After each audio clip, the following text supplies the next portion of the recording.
Bonjour, bienvenue pour cette Malte Academy. Bonjour Ilyes. Bonjour. Bienvenue à tous. C'est la première Malte Academy de cette année. Je vous souhaite une très bonne année 2024 à tous. N'hésitez pas à nous dire dans le chat si vous nous entendez et vous nous voyez bien.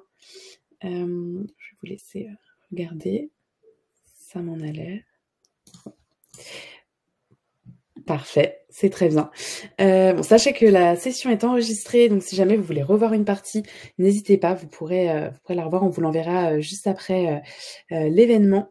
Si jamais vous avez des questions, il y a un onglet qui est dédié, qui s'appelle questions, donc c'est assez simple, vous pouvez poser vos interrogations au fur et à mesure, et puis on prendra du temps à la fin pour échanger, pour répondre à vos interrogations et échanger ensemble.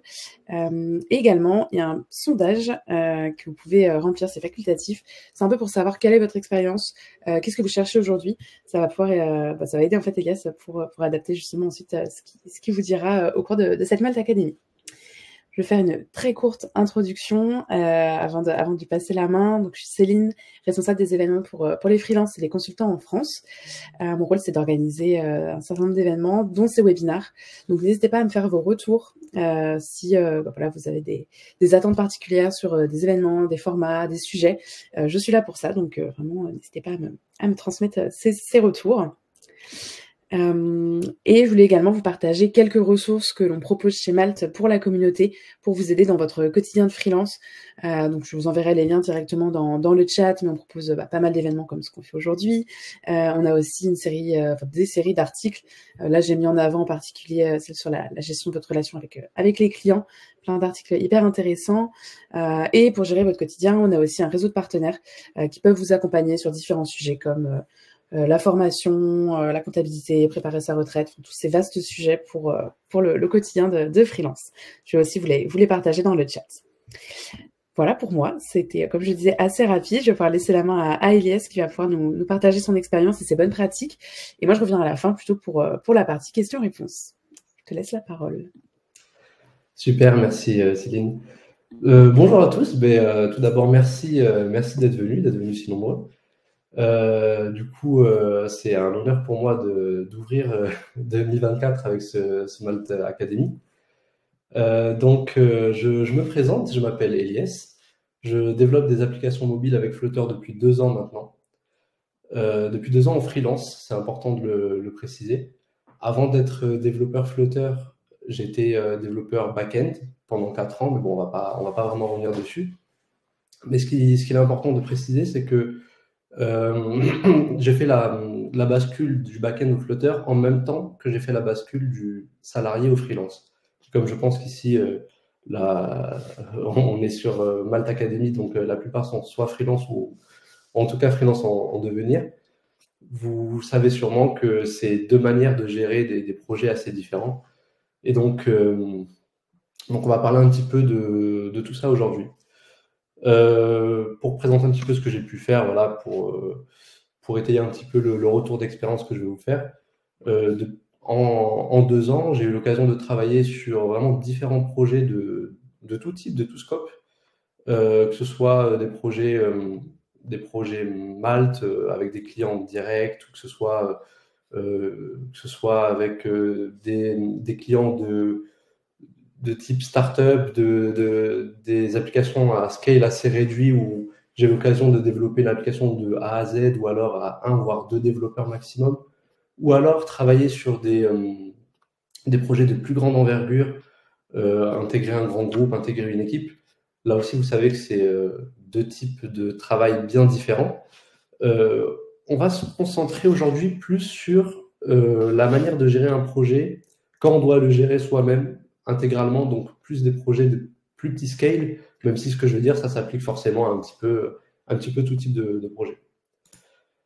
Alors, le thème d'aujourd'hui, c'est simplifier ses développements et sa gestion de projet. Qu'est-ce que ça veut dire? Je vais vous présenter un outil, ce qu'on peut qualifier un outil, un framework qui s'appelle Stacked, mais pas que. Et surtout, le but, c'est pas juste de faire une présentation technique de Stacked, c'est un petit peu de voir comment on peut utiliser cet outil, mais de manière générale, comment en tant que développeur, dans notre cas, développeur Flutter, développeur d'application, même si ça peut s'appliquer à autre, mais là, Stacked, c'est forcément orienté Flutter, comment on peut s'organiser pour développer, pour mener à bien des projets qui sont voués à la production. Parce que la problématique que j'ai rencontrée, moi, quand je me suis lancé, quand j'ai commencé à développer de manière professionnelle, c'est de me dire, bon, je sais développer, je sais coder, je me suis formé, et c'est votre cas, vous vous êtes peut-être formé en autodidacte, vu que Flutter est assez récent, je sais qu'il y a beaucoup d'autodidactes. Vous avez peut-être suivi une formation, vous avez peut-être appris Flutter pendant vos études. Et l'idée, c'est de se dire, je sais développer en Flutter ou j'apprends à développer en Flutter, mais maintenant, comment est-ce que je peux faire pour pas juste savoir développer, mais savoir construire une application que je vais mener from scratch de A à Z, des premiers développements jusqu'au déploiement, et comment faire en sorte que cette application-là soit la plus fluide possible et que, pas forcément d'un point de vue technique, même si forcément c'est le but, mais dans mon process de freelance où je suis seul et où je dois être au four et au moulin, comment je peux gagner le plus de temps possible et comment je peux développer de manière la plus, on va dire, industrialisée possible. Alors, avant toute chose, j'aimerais bien savoir, on a mis un sondage dans l'onglet sondage. J'aimerais savoir quel est donc votre, Céline vous en a parlé, quel est votre degré d'expérience avec Flutter. Dans tous les cas, cette présentation s'adresse à tous. Mais si je vois qu'il y a une catégorie qui est plus présente qu'une autre, voilà, je m'adapterai. Si je vois qu'il y a plus de gens que la plupart d'entre vous sont déjà confirmés, j'irai peut-être un petit peu plus dans le détail lorsqu'on creusera un petit peu techniquement. Ou si je vois que vous êtes plus dans une phase d'apprentissage, ça sera l'inverse. Mais du coup, si vous pouvez répondre dans les sondages, mais bon, dans tous les cas, je vais continuer. Et voilà, globalement, comme je vous dis, il y a globalement trois degrés d'expérience.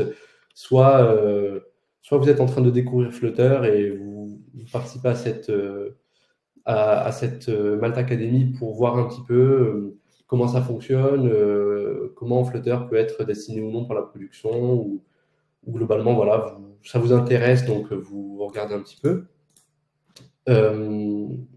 Ok, je vois dans le chat. Ok, d'accord. Donc ouais, déjà là, je vois qu'il y a un petit peu de tout. Bon, trois types de réponses différentes. Donc voilà, donc ça peut être ça peut être, vous pouvez avoir les bases, et comme j'ai dit, vous pouvez vous retrouver dans ce cas de figure dans lequel j'ai été personnellement quand je me suis lancé, je sais développer en Flutter, mais j'ai pas forcément tous les automatismes, tous les outils pour comment dire, pour aller jusqu'à la production. Et voilà, je sais développer, mais j'aimerais avoir un petit peu le reste des outils, ou alors vous êtes confirmé. Et dans quel cas, bon, j'espère au moins vous apporter une vision peut-être différente de ce que vous avez, ne serait-ce qu'à titre de curiosité ou autre. Donc, quand on développe quand on est freelance, surtout, on rentre souvent dans un cycle DDD. Le cycle DDD, c'est pas le domaine driven ou autre acronyme. C'est un truc un petit peu maison, c'est développer, déployer, débugger. Votre temps sur l'aspect technique va être découpé en ces trois phases-là. Vous devez développer l'application, vous devez la déployer pour qu'elle soit accessible le plus rapidement et de manière la plus automatisée possible à vos clients, et vous devez les débugger. Comme j'ai dit, moi, c'est mon retour d'expérience en tout cas. Très souvent, en tant que développeur, on apprend à développer, et après, ça s'arrête là. Certains ont des connaissances en DevOps ou vont utiliser certains outils, mais j'ai eu l'occasion de rencontrer beaucoup de développeurs qui savent bien développer, mais qui peuvent vite s'en mêler les pinceaux dans la vraie gestion d'un projet, surtout gestion de projet, encore une fois, freelance, où ils sont seuls face à leurs clients, parce que finalement, à part développer, même développer très très bien, des fois, ils sont un petit peu dépassés. Donc, moi, ma vision des choses, c'est que son activité technique, on peut la découper dans ces trois catégories. Et le but, c'est d'arriver à exceller, mais aussi forcément à avoir les bons outils, les bons automatismes dans ces trois catégories. Alors, en réalité, aujourd'hui, on va principalement se concentrer sur la partie de développement, parce que, comme je vous ai dit, j'ai envie de vous présenter un framework en particulier, qui pour moi peut simplifier énormément vos développements. La partie déployée, j'ai envie de l'aborder parce que si on parle de gérer des projets freelance dans un scope destiné à la production, la partie déploiement, on est obligé de l'aborder. On va en faire juste une parenthèse. Et pour le débugage, ou plutôt le bug reporting, j'aimerais vous présenter un outil aussi qui pour moi peut, surtout en tant que freelance, peut énormément vous aider, mais on reviendra dessus un petit peu après. Donc là, on va se concentrer principalement, pour commencer, sur Stact. Stact, c'est l'outil, comme je dis, le framework que j'ai envie de vous présenter, un framework qui est surnommé The Production Framework. C'était à la base plus vendu et poussé comme une solution de state management. Le state management, je ne sais pas si ça parle à tout le monde, comme il y a un petit peu tous les types de profils qui sont présents aujourd'hui. Donc, je ne sais pas si ça parle à tout le monde, je vais revenir un petit peu dessus. Mais c'était pensé comme un outil de state management qui a évolué et qui aujourd'hui est une véritable boîte à outils qui permet comme je dis, qui de mon avis en tout cas, permet de prendre en charge beaucoup de problématiques qu'on rencontre lorsqu'on entame un projet. Globalement, quand on entame un projet,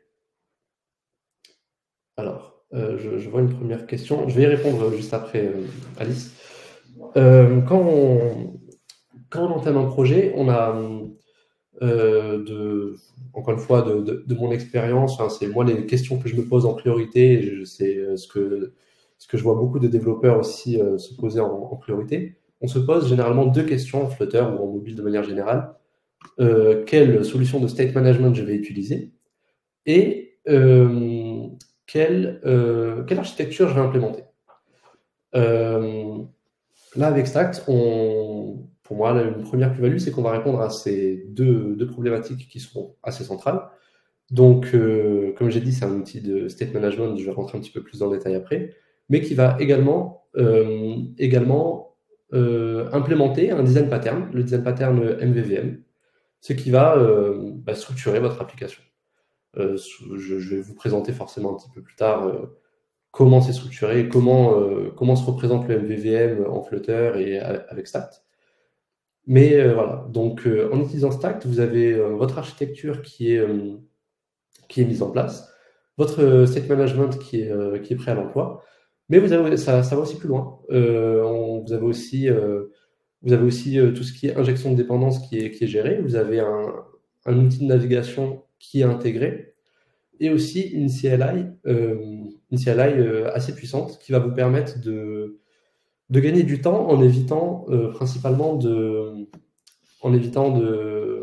boilerplate, c'est-à-dire en évitant d'avoir à réécrire toujours un petit peu les mêmes squelettes, que ce soit d'application globale, c'est-à-dire que la CLI va vous générer votre application quand vous allez commencer votre projet, mais elle va aussi vous générer vos différents écrans, vos différentes vues, et elle va vous faire gagner énormément de temps. On va rentrer forcément dans les détails un petit peu après. Alors, j'ai parlé du coup du state management. Je vais prendre un petit peu de temps pour définir ce que c'est. Le state management, j'aime bien cette citation pour expliquer ce que c'est de manière très métaphorique. C'est que si on parle souvent du front-end et du back-end, on a souvent des images pour les illustrer. Moi, je dis que si le front-end, par exemple, sur une voiture, c'est la carrosserie et que le back-end, c'est le moteur, le state management, ça va être la boîte de vitesse. C'est vraiment ce qui va faire le lien entre les deux. C'est-à-dire que, pour avoir un exemple plus concret, je reviendrai dessus, l'exemple arrive après, mais globalement, c'est ce qui va permettre, comme son nom l'indique, de gérer l'état de votre application, c'est-à-dire ce qui va la rendre réellement dynamique, ce qui va gérer le dynamisme de vos vues, de vos écrans, ce qui va gérer l'interaction avec l'utilisateur. Donc, c'est tout ça. En termes de state management, donc, Stact est loin d'être la seule solution. C'est une problématique un petit peu de base. Et quand on entame un projet en Flutter, on est, comme je dis, forcé de choisir une solution. Les solutions, on va dire, les plus connues, bon, la solution vraiment de base, la solution qui est celle dans laquelle on ne choisit pas, c'est l'utilisation des stateful widgets, mais je ne la compte pas forcément parce que c'est juste le fonctionnement de base de Flutter. C'est en Flutter, comme vous savez, il y a deux types de widgets, les stateless et les stateful. Bon, mais le degré 0 ou 1 du state management, c'est l'utilisation de stateful widgets, donc des widgets qui vont avoir un state embarqué, que vous allez pouvoir modifier, vous allez pouvoir voilà, changer son état pour le rendre dynamique.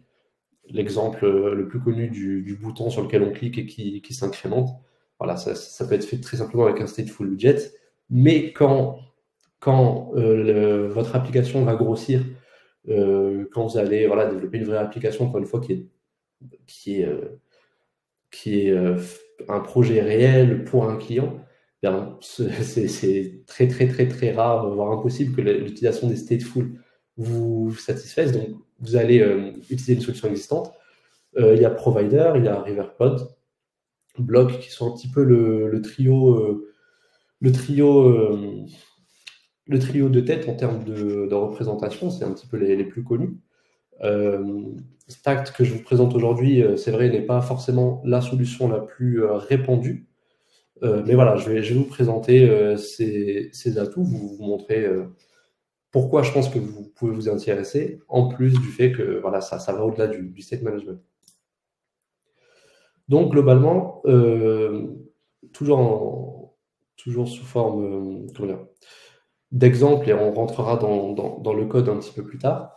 Comment ça fonctionne? Donc cette capture cette image, je la tiens de la documentation de Stacked, qui est très très complète et très claire et facile d'accès, que je vous conseille. Je mettrai peut-être un lien dans le chat après. Mais comment ça fonctionne? Donc là, c'est surtout ça illustre le fonctionnement aussi du MVVM. Vous le savez, en Flutter, on peut être tenté d'avoir un fichier .dart dans lequel on a un petit peu tout ce dont on a besoin. Mais là, ce qu'on va faire, c'est qu'on va découper. Donc là, on a l'exemple d'une home page avec, vous voyez, un home view et un home view model et un API service. Donc, ce qui va se passer, c'est que voilà, on est sur l'exemple où on va récupérer des artistes. Vous développez pour le compte de votre client une application qui va lister, par exemple, qui va permettre de gérer sa bibliothèque musicale, par exemple. Donc, vous allez avoir une home view qui sera, en plus d'être voilà, une entité là dont je parle, mais qui sera vraiment un fichier à part, qui sera votre homeview.dart et qui sera donc votre vue, donc le fichier où sera rendu tout votre code graphique, tout votre design, et uniquement votre design. Il faut qu'il n'y ait aucune logique dans cette vue. Cette vue sera connectée par contre via Stacked, elle sera liée à son HomeViewModel. Donc son HomeViewModel qui va permettre sa logique, qui va voilà, donc on ne va pas, le but c'est de ne pas utiliser de stateful widget. Donc dès qu'on va avoir du dynamisme dans l'écran, des widgets, de la récupération de données, en fait, ça va passer par le HomeViewModel. On va avoir des méthodes dedans. Par exemple, la HomeView va appeler une méthode fetchArtist qui sera dans le HomeViewModel. C'est-à-dire que tout le code réellement Dart sera dedans, et la HomeView ne doit contenir que du Flutter finalement. Mais ce ViewModel ne va pas non plus faire son appel API. Tout ce qui est interaction avec les données, ça va se faire dans un service. Donc là, en l'occurrence, on peut avoir un API service ou artist service. Et donc, la connexion se fait telle qu'elle.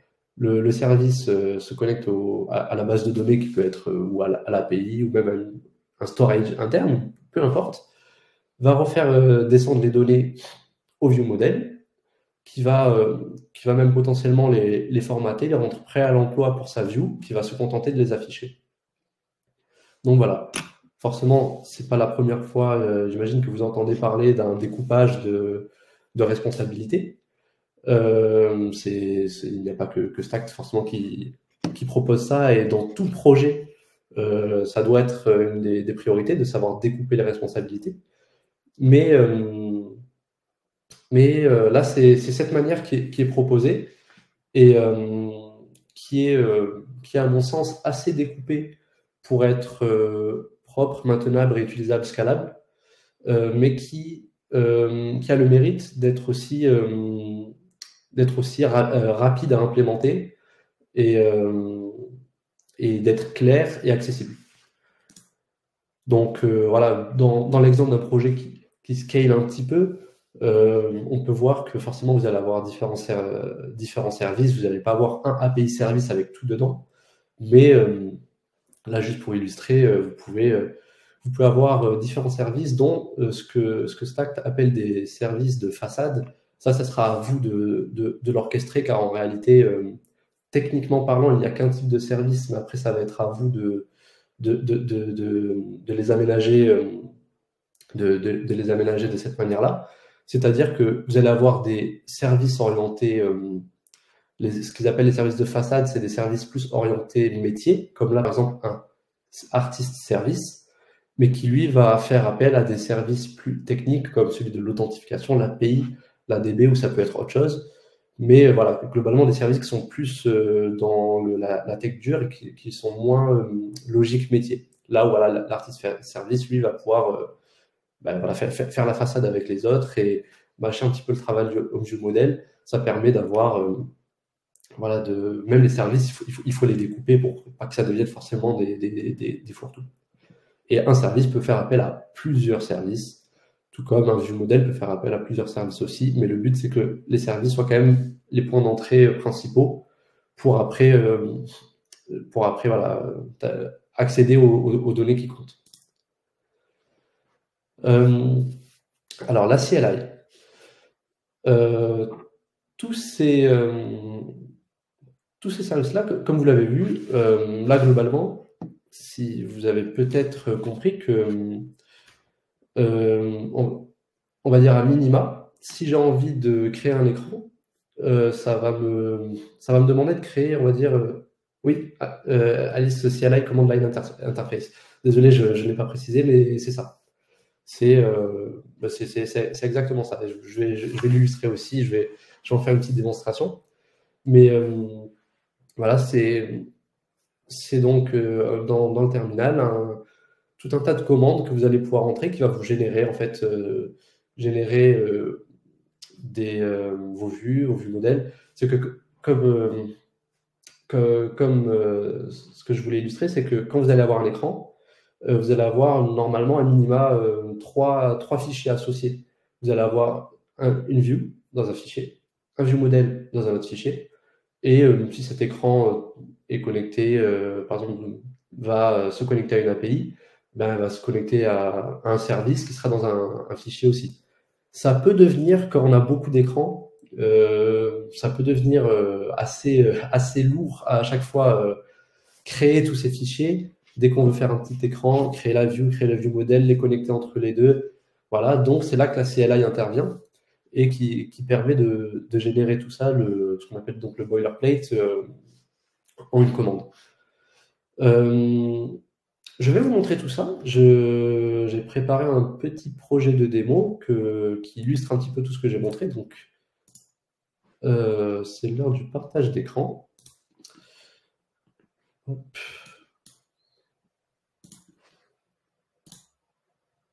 En attendant, n'hésitez pas à poser vos questions. S'il y a des questions sur lesquelles je peux répondre tout de suite, ou il y a quelque chose sur lequel je ne suis pas clair, voilà, j'essaierai de répondre tout de suite pour pas vous perdre et arriver à la fin et que vous ayez décroché.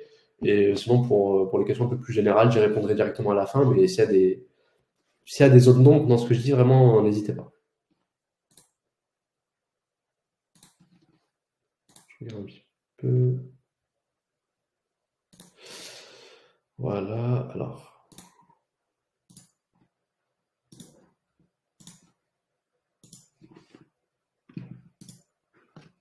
Alors voilà. Tout le monde voit bien l'écran avec l'éditeur de code et l'émulateur. Je vais baisser Ouais, super. Je baisse le chat pour le voir dans un autre écran en même temps. Super. Alors voilà, petite application assez simple que j'ai que j'ai préparé pour l'occasion. On a juste une home page qui se connecte à une API qui va nous retourner des Pokémon. Et voilà, on a notre petit Pokédex avec les Pokémon qu'on peut sélectionner comme ça. Et si vous êtes un petit peu interpellé par le fait qu'on recharge l'écran à chaque sélection, ne vous inquiétez pas, on va y venir. Ça va rentrer dans la partie suivi de bugs. Donc là, voilà ce que j'ai. Donc pour vous montrer la structure, ce que j'ai, bon, j'ai mon main qui va initialiser mon application. Je le ferme, c'est pas très important, mais je vais avoir cet écran-là qui est ma vue, ma timeline view, qui est donc ouverte ici. Et donc, attends, je vais vous montrer l'arborescence, ce sera plus clair aussi. Donc dans lib, je vais avoir un dossier UI, dans lequel je vais avoir un dossier view, et là, toutes mes views. Donc, on peut voir même le startup view, qui est le splash screen qui se lance au démarrage. Donc, on va démarrer pour qu'on puisse le voir. Donc, déjà, on va analyser le startup view. Ça peut être intéressant aussi pour commencer à comprendre. Mais quand on démarre, le premier écran qui est appelé, c'est le startup view. Donc, vous avez vu, c'est juste un petit loader avec un loading. Il dure 3 secondes et il appelle un autre écran. Donc, voilà comment il est constitué. Donc, Startup View, il va extend, donc non pas un stateless widget, mais un stacked view, et on va lui passer notre Startup View Model. Et notre View Model qui est ici. Donc, qui est, comme j'ai dit, là où se passe la logique de l'écran, là où il y a réellement le Dart. Donc, cet écran-là, il est, quand vous créez un projet, il est là par défaut.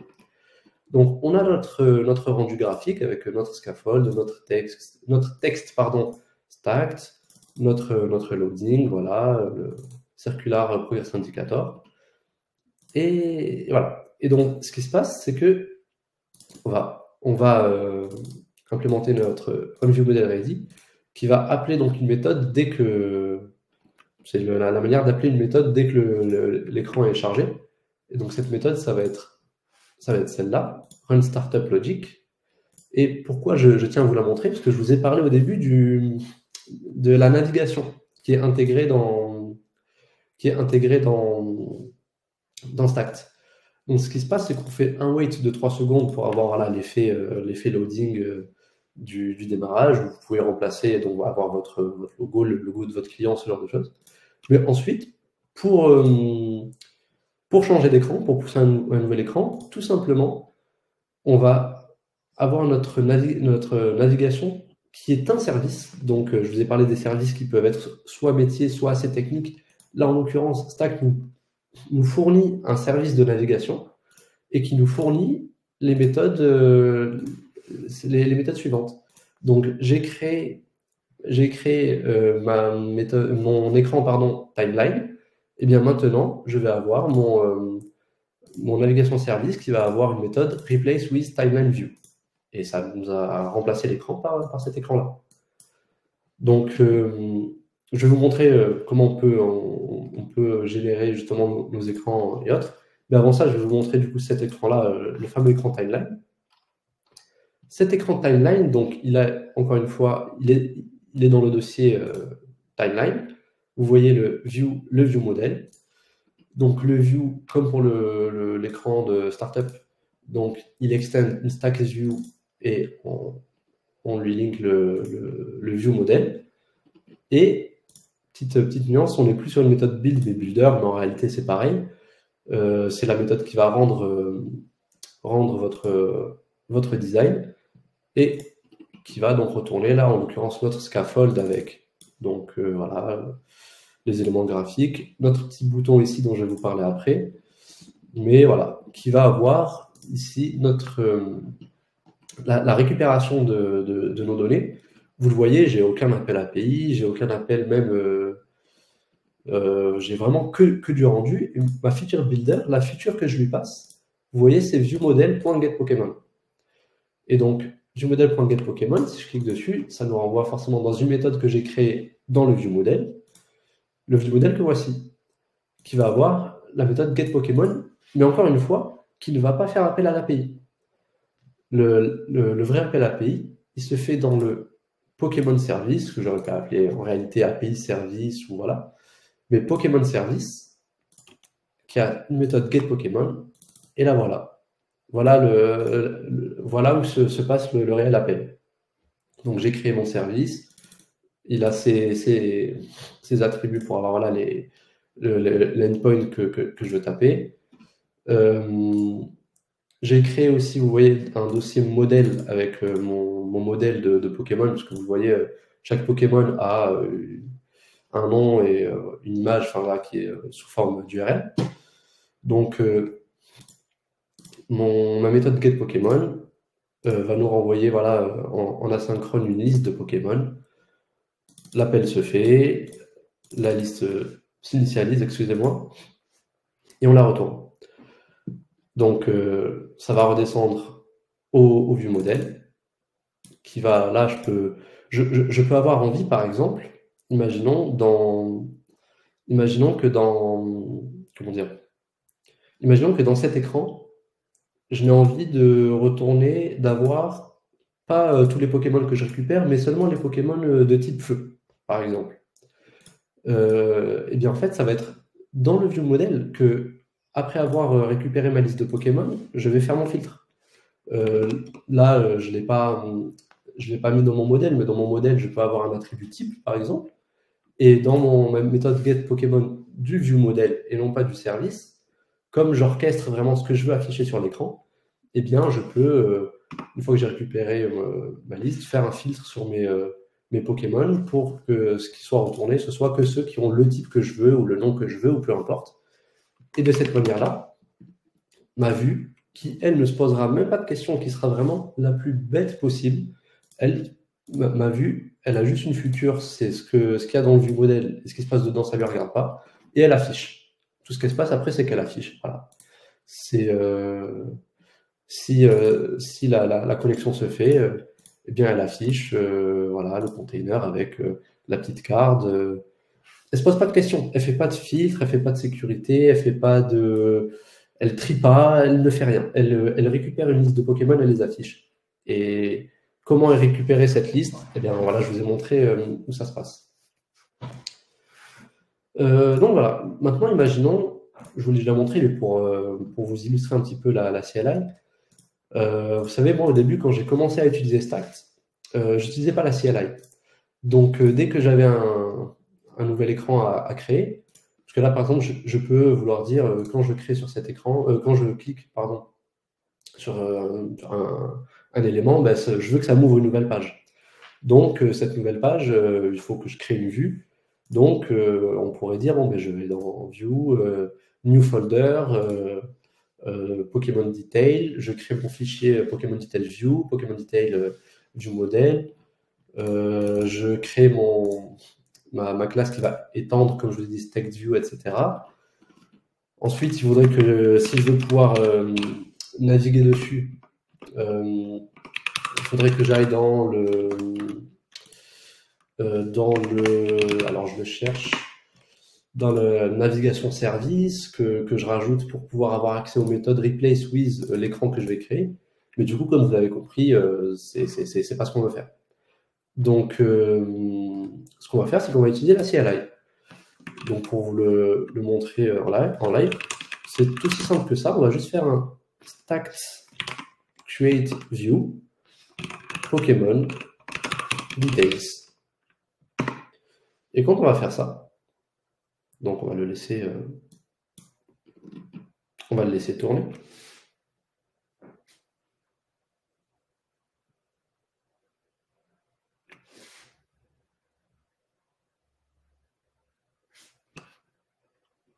Voilà. Quand on a fait ça, on voit que on a ici dans notre arborescence le dossier Pokémon Details qui a été créé avec Pokémon Details View, Pokémon Details View Model. Et donc, si on veut faire un petit test, qu'est-ce qu'on va faire? Quand on va... on était sur quoi? Quand on sera sur notre timeline view, on veut disons qu'on ne veut pas highlight notre Pokémon, mais on veut se rediriger sur la page. Donc ce qu'on va faire, alors je le commande pour vous le remontrer plus tard. Mais ce qu'on va faire, c'est que déjà, on va créer dans notre timeline vue modèle, par exemple, une méthode select Pokémon. Et ce qu'on veut, pour l'instant, on va dire, on veut qu'il ne se passe rien de spécial, juste on veut que la navigation se fasse. Donc, on va réimplémenter notre service de navigation. Alors là, je le propose. Donc, notre service de navigation, et je vais revenir après sur cet aspect-là du locator, ce qui se passe réellement quand on fait ça. Mais on va l'implémenter, et on va juste faire navigation service, point, et on peut dire donc navigate to, et là vous voyez que il me propose la méthode navigate to Pokémon Details View. Ça c'est parce que j'ai utilisé la CLI. Il l'a initialisé dans mon navigateur. Donc voilà, maintenant quand on fait ça, et quand je retourne sur mon gestion détector et que je untap, eh bien, hop, je vais faire ça. Alors, je l'ai appelé comment? J'ai bien appelé select Pokémon. Alors, on n'a pas besoin d'arguments pour l'instant. Paf, paf, paf. Et voilà. Et maintenant, j'ai navigué sur un nouvel écran qui est vide, mais c'est mon écran Pokémon Details View. Qu'après, je peux.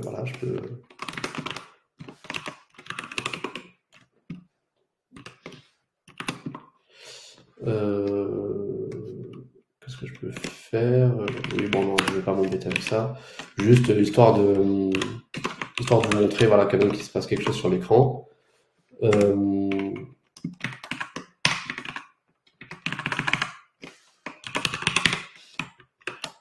Voilà, je vais vous montrer que c'est bien sur cet écran qu'on est.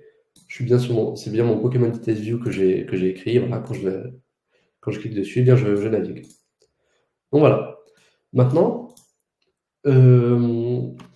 pour finir un petit peu, parce que là je vous ai montré les vues modèles, mais les services tels que je vous les ai montrés maintenant, à part vous dire que Stacked nous provide le service de navigation qui est très pratique, mais en réalité, mon Pokémon service, bon, pour l'instant, globalement, c'est une classe, quoi. C'est-à-dire que je pourrais juste avoir ma méthode quelque part, ça ne changerait pas grand-chose. En fait, ce qui va se passer, c'est pour ça que j'ai mis, pour illustrer ça, un selected Pokémon, un attribut à mon service, un selected Pokémon. C'est que la force de Stacked, c'est que, je vous ai dit, ça nous fournit aussi un service d'injection de dépendance. C'est-à-dire que là, par exemple, quand j'utilise dans mon timeline view modèle, alors, bon, juste pour... bon, quoi que je peux laisser comme ça, mais dans mon timeline view modèle, j'implémente donc mon Pokémon service, mais je ne l'ai pas implémenté comme ça. Je n'ai pas fait Pokémon service est égal une nouvelle instance de Pokémon service. Parce que ce qui peut se passer, c'est que par exemple, dans notre écran là qu'on a créé, je vais avoir envie, par exemple, d'afficher le Pokémon que j'ai sélectionné. Et pour l'afficher, on pourrait se dire, bon, ben, je vais le passer en paramètre à mon écran. Mais ça, c'est déconseillé. Parce que même si ça marcherait très bien, en réalité, si vous voulez demain créer une application avec un formulaire, par exemple, en 15 étapes, 15 écrans, eh bien, et que vous n'allez pas vous amuser à chaque fois à passer à chaque étape, passer en paramètre à votre écran suivant, ce que vous avez rempli pour avoir accès à toutes les données. En fait, votre formulaire sera régi par un service, donc là, on est sur une version simplifiée, mais vous allez sauvegarder, vous allez avoir tout ce que vous rentrez à chaque fois. Donc, quand je fais un select Pokémon, eh bien, mon attribut selected Pokémon va être rempli. Et en le remplissant, si sur un autre écran, je refais appel à mon service en l'initialisant comme ça avec une nouvelle instance, eh bien en fait, la nouvelle instance, elle sera vide, et mon selected Pokémon sera vide aussi. Donc ce que je fais, c'est que j'utilise ce que Stack nous fournit également, c'est-à-dire un locator. Et voilà, un Stack locator, qui va du coup permettre de récupérer un petit peu comme on pourrait dire un petit peu comme une globale, mais qui va nous permettre de récupérer ce service-là, et ça sera la même instance de notre service qui sera appelée partout dans notre application. Donc quand dans mon 15e écran, je referai appel à mon Pokémon Service, et que là, je voudrais afficher mon Selected Pokémon, eh bien, ça sera bien celui que j'ai rempli dans mon premier écran. Donc voilà la force des services. La force des services, couplée au système d'injection de dépendance et avec nos vues. Donc, et c'est pour ça qu'on ne fait pas les logiques aussi dans le view model. Parce que le view model sera toujours attaché à sa view, mais le service, lui, peut être appelé dans n'importe quelle vue. Enfin, du coup, ça ne sera jamais la vue qui fait appel au service, mais la vue fait appel au view model qui fait appel au service. Mais globalement, un service peut être appelé un petit peu partout dans votre application. Et du coup, voilà, le but, c'est vraiment Stack nous garantit d'avoir toujours accès à la même instance et aux mêmes données pour ne pas les perdre, voilà. Donc voilà un petit peu, forcément, vous imaginez, il y aurait en réalité plus de choses on pourrait voir plus de choses. Là, vous voyez que les view models, comment dire, là, vous voyez que ça extend un base view model, mais il y a d'autres types de view model. Il y a les reactive view model, si on veut que nos données puissent se mettre à jour un petit peu automatiquement, qu'elles soient, parce que notre service, nos view models peuvent les écouter et être à l'écoute de leurs changements. Je ne vais pas forcément rentrer dans ce détail-là maintenant. Là, l'idée, c'est de vous montrer vraiment ce qui est possible. Après, à la limite, si vous avez des questions sur ça, je pourrais y répondre. Mais le but, voilà, c'est d'illustrer un petit peu le champ des possibles, vous faire une présentation assez détaillée, mais quand même assez globale pour après pas me perdre en fait dans les exemples. Mais voilà le fonctionnement global. Et donc, comment dire, pour revenir sur le sujet vraiment global de cette présentation, je trouve que Stacked porte bien son nom quand son sous-titre est The Production Framework. C'est que là, ce que je vous ai montré, j'ai pu par exemple, j'ai eu l'occasion de donner des cours à des étudiants qui apprenaient Flutter, et je leur ai montré Stacked. Et j'ai pu voir qu'ils ont rapidement pu très rapidement concevoir des applications qui sont assez robustes pour être. Alors bon, là c'était des étudiants, donc forcément à pousser encore, mais on peut très facilement et rapidement faire des applications qui sont, comme j'ai dit, encore une fois, c'est le thème, voué à la production. Parce que vous le savez, en tant que freelance, quand on mène un projet et qu'on est seul sur ce projet, et qu'on n'est pas voilà, dans une grosse entreprise avec une équipe, des process établis, eh bien, il faut réussir à se cadrer. Mais il faut réussir à se cadrer, mais donc il faut réussir à mettre en place des bonnes pratiques, des architectures, des moyens pour avoir du code propre, qui soit vraiment voilà, digne d'être livré à un client, qui soit stable, qui soit encore une fois maintenable même. C'est-à-dire qu'on peut faire une petite application pour un client qui va vouloir, vous savez, les clients souvent en freelance, beaucoup ont des enjeux financiers, donc ils vont pas forcément avoir les moyens de vous laisser développer une architecture pendant 100 ans, histoire d'avoir le truc le plus robuste possible, mais il faut quand même qu'on soit robuste. Donc pour moi, Stacked, c'est vraiment, je le considère comme une solution de développement limite sur mesure pour nous les freelances, parce qu'on a besoin d'être rapide et efficace, mais on a aussi besoin d'être structuré et carré. Et vous me direz ce que vous en pensez, mais je pense que avec ces outils-là, qui nous permettent de générer du code, mais ça reste du code léger, ça veut dire qu'on n'est pas non plus dans la génération de code un petit peu opaque, qui va, bon ça c'est un avis un petit peu personnel, mais je suis pour la génération de code, mais avec des limites. C'est que j'aime pas quand on nous génère du code juste pour pouvoir faire appel à des choses, mais qu'on ne maîtrise pas. Là, nos vues et nos schémas de données, on les maîtrise de A à Z. On peut faire tout ce qu'on a besoin de faire de manière toujours assez légère quand même, de manière assez structurée pour, encore une fois, pouvoir répondre aux besoins de manière structurée et carrée, mais sans tomber dans l'over-engineering, dans lequel on a souvent, enfin, c'est quelque chose que j'ai observé, que j'ai même un petit peu fait. Encore une fois, cette présentation, c'est avant tout un retour d'expérience.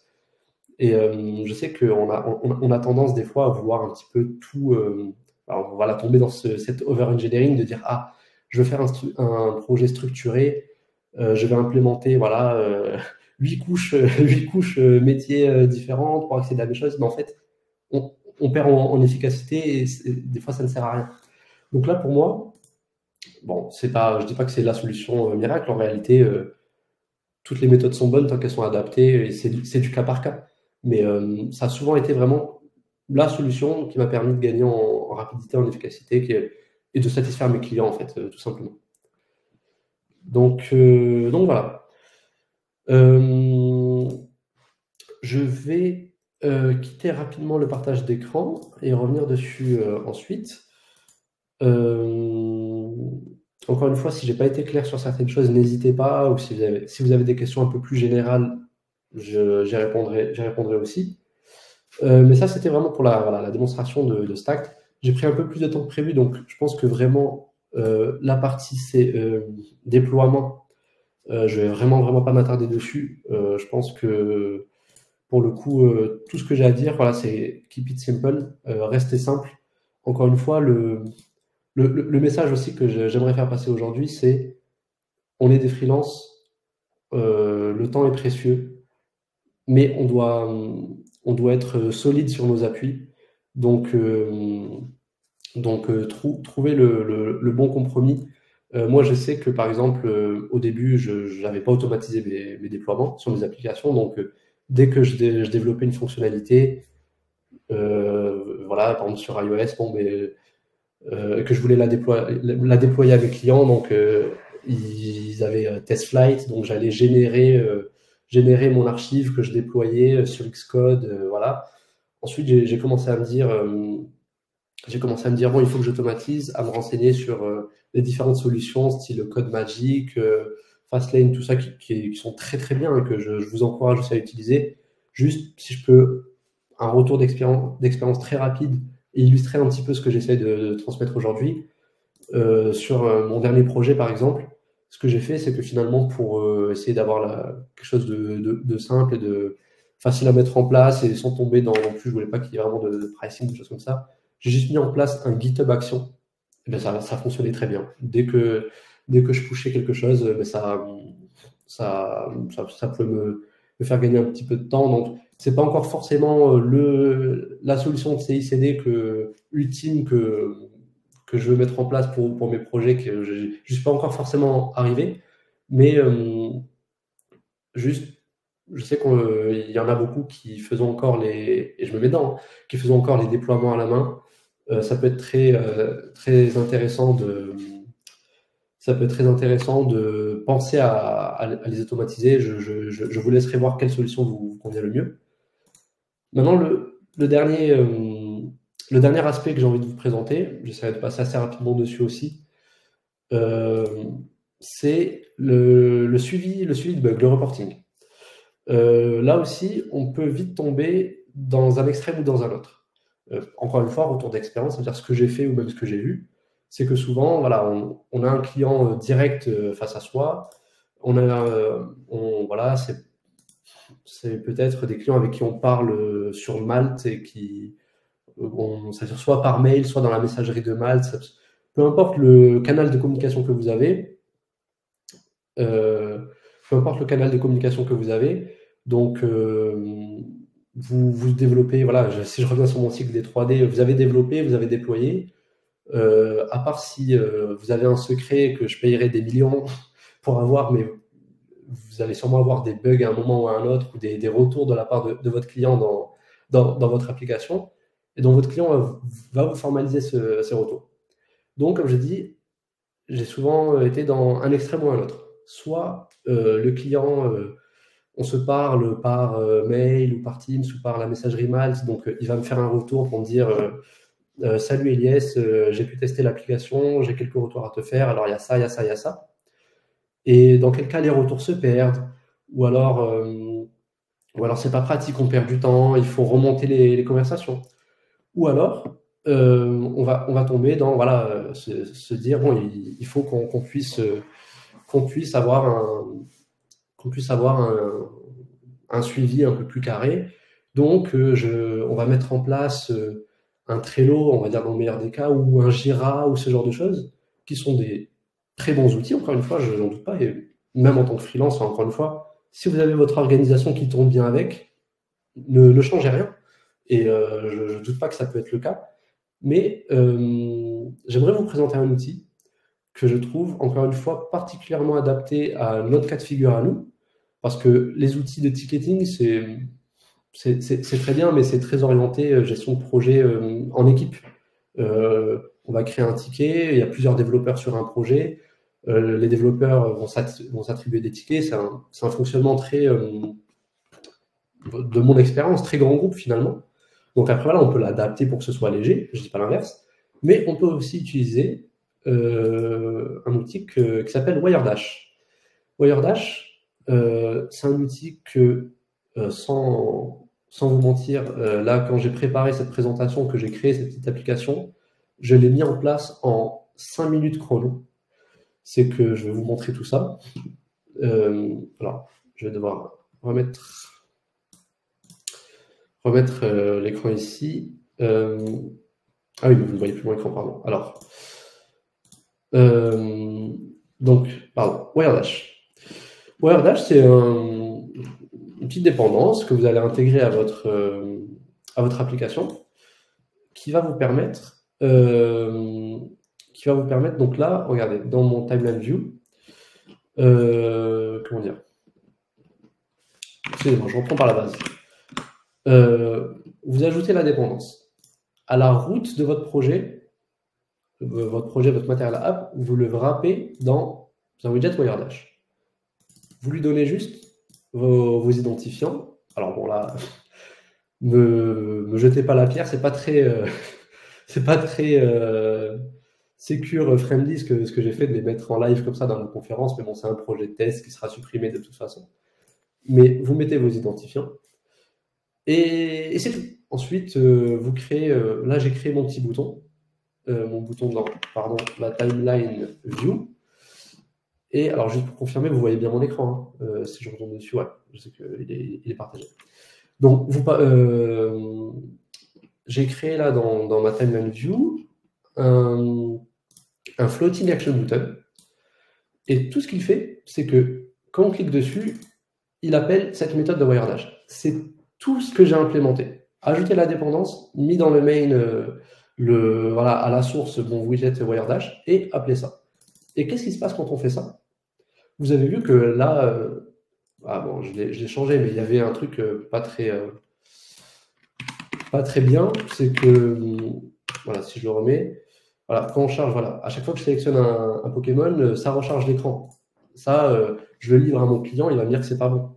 Il veut qu'on ne recharge pas tout à chaque fois. Donc, il va cliquer sur ce petit bouton. Et là, moi, j'ai rien fait du tout. Tout ça, c'est Wiredash qui me le propose. Il va pouvoir mettre son feedback. Il va pouvoir dire l'écran. Pardon. Rotate l'écran. L'écran se recharge à chaque fois. Next. Il peut ajouter une capture d'écran.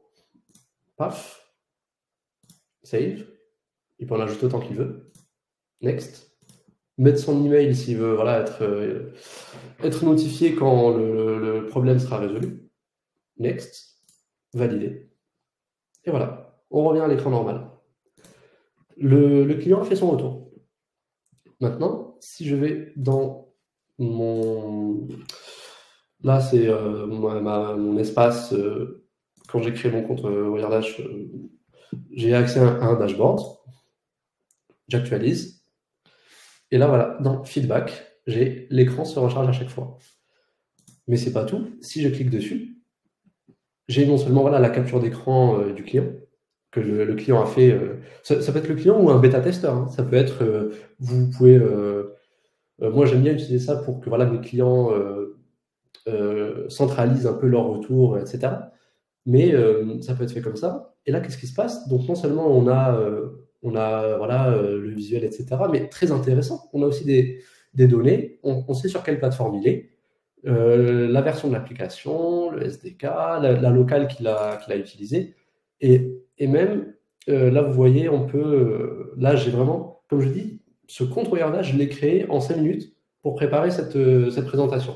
Mais vous pouvez aller beaucoup plus loin. Comme vous voyez, il propose d'ajouter des métadatas. Donc, on peut voir voilà, l'email de l'utilisateur, l'ID, enfin, plein de choses. Et ça, c'est très, très intéressant parce que, encore une fois, quel freelance, oula, pardon, désolé, voilà. Quel freelance n'est jamais tombé sur un client qui lui dit ça marche pas. Voilà. J'ai un problème, ça marche pas. L'écran, ça marche pas. Et qu'est-ce qui se passe? Alors, on va l'appeler, ou alors on va lui demander de détailler, etc., etc. Et encore une fois, en tant que freelance, le temps est précieux. Donc, cette méthode pour synthétiser, pour gérer les retours, je trouve que c'est un peu, voilà, pour moi maintenant, une pierre angulaire de ma gestion de projet. Donc voilà, je vous remercie beaucoup de m'avoir écouté. Je vois qu'en plus il y a eu des réactions, des questions, donc je vous remercie énormément.